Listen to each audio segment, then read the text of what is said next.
In this video, I'll show you how to order a new Monzo card. So if it's been stolen or it's lost, then this is how you get a replacement. From the main menu, press on card next to add money.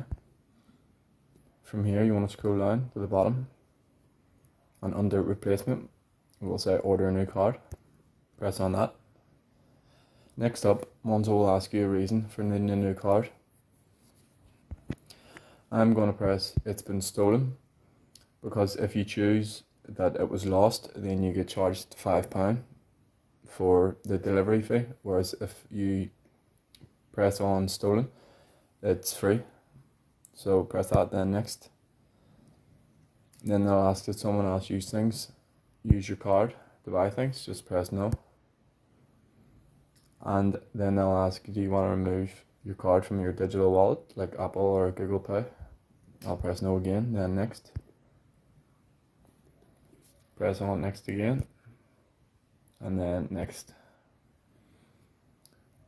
You'll then be asked to confirm your card delivery address, so make sure that's correct, and then press next.